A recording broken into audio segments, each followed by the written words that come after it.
দর্শক আসসালামু আলাইকুম, চ্যানেলে এসে স্বাগত জানাচ্ছি। আমি বাবুল শিকদার।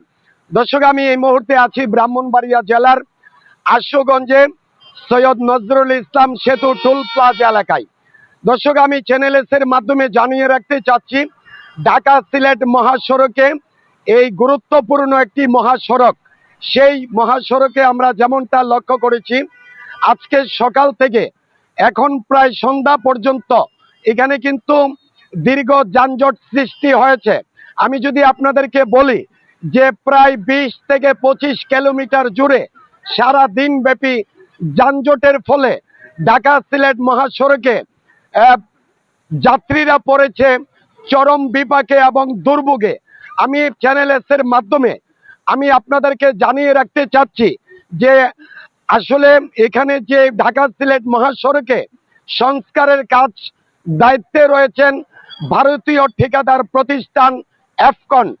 এই ধীরগতিতে সংস্কারের কাজটি হওয়ায় দীর্ঘদিন থেকে প্রায় 5 বছর ধরে এই বড় বড় খানাখন্দ সৃষ্টি হয়েছে এবং পর্যাপ্ত ট্রাফিক পুলিশের ব্যবস্থা না থাকার ফলে এখানে প্রতিদিনের সঙ্গী হয়েছে যানজট। আমরা আসলে জানবো একজন গাড়ি চালকের কাছ থেকে যে এখানে গাড়ি কতক্ষণ যানজটে ছিলেন। ভাই, আপনি যদি একটু বলতেন যে আজকে কত সময় এখানে জামে পড়ে আছেন এবং এখানে রাস্তার কি অবস্থা, আপনাদের দাবিটা কি? আমাদের দাবিটা হচ্ছে রাস্তায় হোক। আমরা ঢাকা থেকে আসলাম, আসার পথে বারিশা থেকে এই জামটা শুরু হয়েছে। এখন পর্যন্ত আমরা এই জ্যামে পড়ে আছি। আসলে আপনাদের দাবিটা কি যে বড় বড় খানাখন্দ এই বিষয়ে? আমাদের দাবি হচ্ছে বড় বড় খানাখন্দের জন্য এই যে বাড়ি ট্রাকগুলো, আপনার মালবাহী ট্রাকগুলো, আপনার লোড গাড়িগুলো আপনার ওই ক্ষতগুলোতে আপনি নামতে পারেন না, এই জন্য জ্যামজট লাগে এবং উল্টাপাল্টা কিছু গাড়ি আসে আর ট্রাফিক নাই এখানে এবং পুলিশ প্রশাসন কোনো কিছু নাই।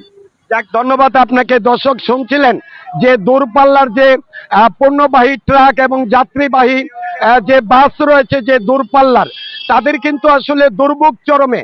আমরা যেমনটা লক্ষ্য করেছি যে আমি যদি আপনাদেরকে একটু দেখায় রাখি যে এখানে সকাল থেকে সন্ধ্যা পর্যন্ত কিন্তু আমরা লক্ষ্য করেছি যে দীর্ঘ যানজট সৃষ্টি হয়েছে। সেই দীর্ঘ যানজটের ফলে যে দূরপাল্লার যে বাসের যাত্রীরা রয়েছে তারা কিন্তু চরম দুর্ভোগে পড়েছে।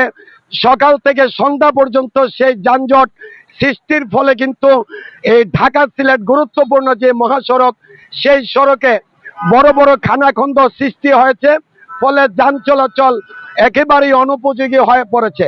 তো আমরা যে ভারতীয় ঠিকাদার প্রতিষ্ঠান এফকন, সেই প্রতিষ্ঠানের প্রকল্প পরিচালকের সঙ্গে আমরা কথা বলেছি।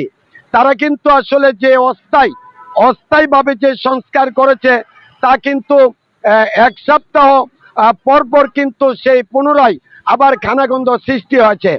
তো দর্শক, এই ছিল ব্রাহ্মণবাড়িয়ার আশুগঞ্জ ঢাকা সিলেট মহাসড়ক থেকে সর্বশেষ বাবুল শিকদার, চ্যানেল এস, ব্রাহ্মণবাড়িয়া।